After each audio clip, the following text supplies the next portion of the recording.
Hey, what's up everybody? Anthony Sevens back again for another product review. Today we're going to be talking about Trick or Treat Studios Chiller Mask. Let's rock and roll. Ignition sequence starts. 6,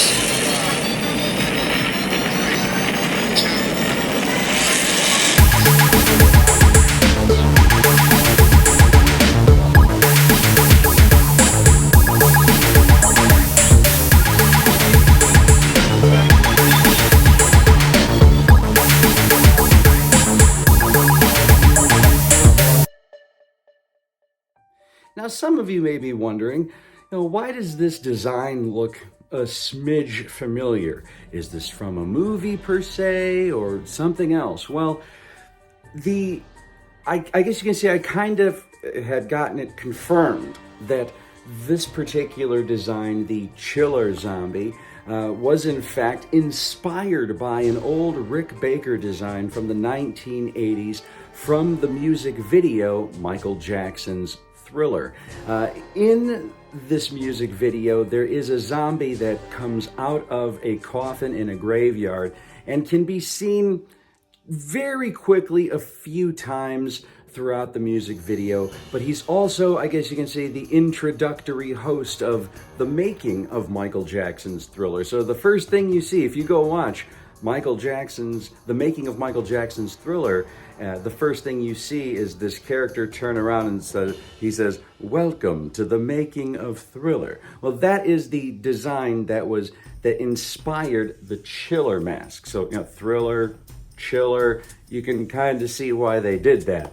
But unfortunately, though, the way that it was explained to me by from the horse's mouth is that Ruby's costuming company owns all of the rights to the Michael Jackson estate and all of the costuming rights and legalities and licensing and all that other stuff. So unfortunately, there's no other company out there right now that can legally make replicas from anything Michael Jackson at all whatsoever. So they had to kind of take the design back to formula and kind of come up with a new and original sculpt and design.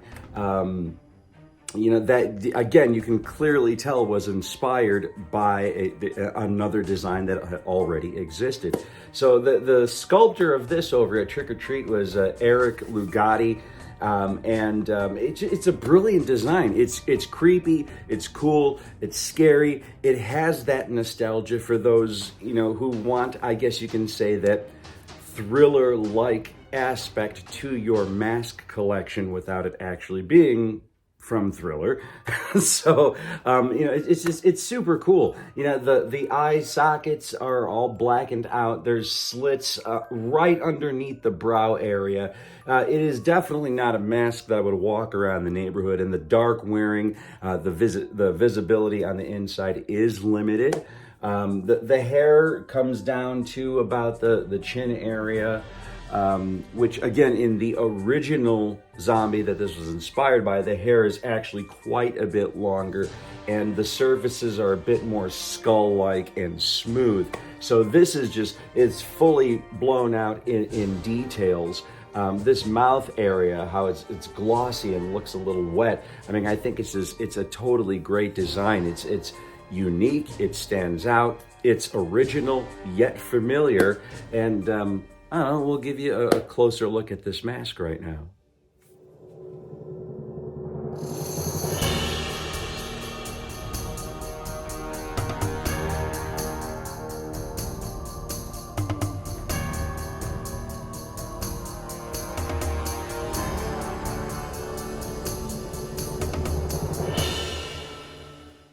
There you go. And to even show you a comparison of what I was saying of how it's inspired by another, by the Rick Baker design, here is a side-by-side example of that.